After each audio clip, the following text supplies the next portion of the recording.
Constituent assembly से related मैंने कई सारे वीडियोस बनाए हैं, काफी सारी चीजें हम लोगों ने डिस्कस की हैं।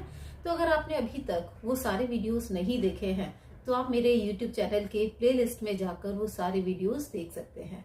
तो welcome back to my channel polity achiever and I am doctor Shalini. तो आज की क्लास में हम लोग डिस्कस करेंगे कि कॉन्स्टिट्यूएंट असेंबली को भारत का सूक्ष्म जगत यानी माइक्रोकॉस्म क्यों कहा जाता है।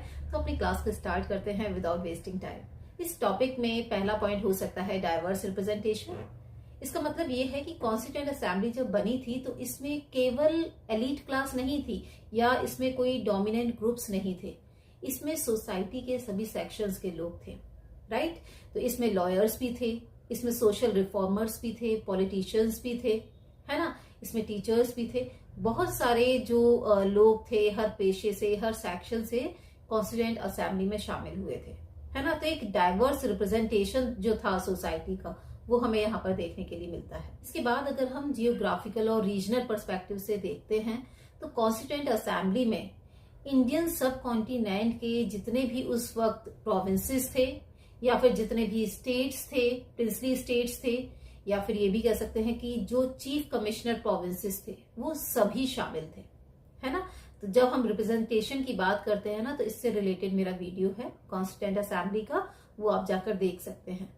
तो इस तरह का जब रिप्रेजेंटेशन हो रहा है कि जियोग्राफिकल एरिया को, पूरे इंडियन सब कॉन्टिनेंट को यहाँ पर कवर किया गया है, ठीक है, सभी रीजन से, सभी क्षेत्रों से यहाँ पर लोग कॉन्स्टिट्यूएंट असेंबली में शामिल किए गए हैं, जितने भी स्टेट्स थे, प्रिंसली स्टेट्स थे, सभी से।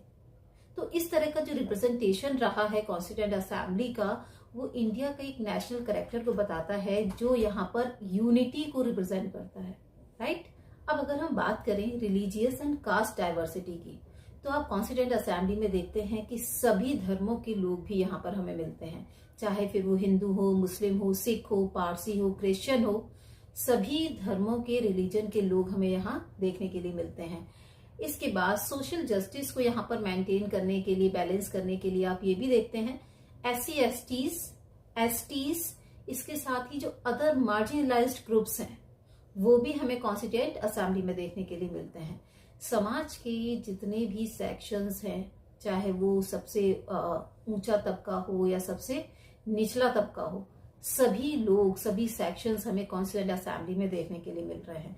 तो एक यहाँ पर जो रिप्रेजेंटेशन है वो बहुत ही वाइड तरीके से हमें यहाँ पर देखने के लिए मिल रहा है। तो बात करते हैं पॉलिटिकल एंड आइडियोलॉजिकल डाइवर्सिटी की, है ना।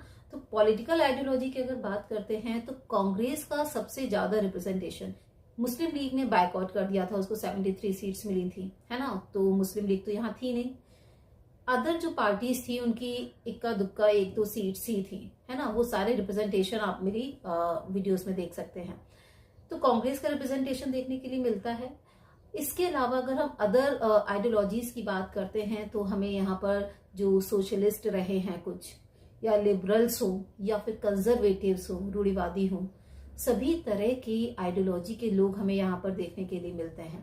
इसके अलावा अगर हम पॉलिटिकल लीडर्स की बात करते हैं तो उनकी आइडियोलॉजीज में जो डिफरेंस है वो भी हमें यहाँ पर देखने के लिए मिलता है। पंडित जवाहरलाल नेहरू को देखिए, उन्होंने सोशलिज्म और डेमोक्रेसी के बारे में बात की है ना। वल्लभ भाई पटेल के बारे में बात करें तो वो एक बहुत ही स्ट्रॉन्ग नेशनलिस्ट माने जाते हैं, है ना। इसके अलावा अगर हम डॉक्टर BR अम्बेडकर की बात करते हैं तो BR अम्बेडकर ने जो भी ऑप्रेस्ड पीपल थे, जो भी निचले तबके के लोग थे, छुआछूत था, इन सभी के लिए काम किया था। तो अलग अलग यहाँ पर वेरियस पर्सपेक्टिव्स हमें देखने के लिए मिल रहे हैं, वेरियस आइडियोलॉजीज हमें यहाँ पर देखने के लिए मिल रही हैं।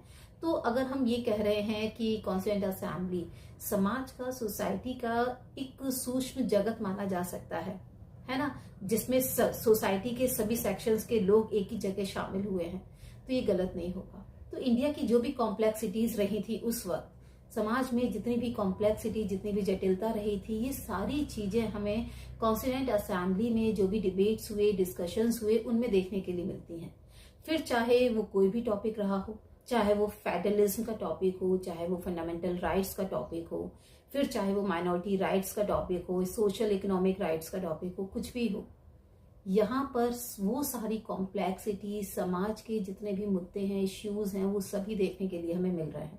तो कॉन्स्टिट्यूएंट असेंबली ने इंडिया का कॉन्स्टिट्यूशन इस तरह से तैयार किया कि इसमें हमें ट्रेडिशन दिखता है, अपनी परंपराएं दिखती हैं, साथ ही साथ मॉडर्निटी भी दिखती है, कलेक्टिव राइट्स हो, इंडिविजुअल राइट्स हो, एक साथ देखने के लिए मिलते हैं। तो इस तरह का जो इंक्लूसिव अप्रोच है एक नेशनल इंटीग्रेशन को यहाँ पर बढ़ावा देता है, साथ ही एक sovereign, secular, socialist and democratic Republic की भी नींव रखता है।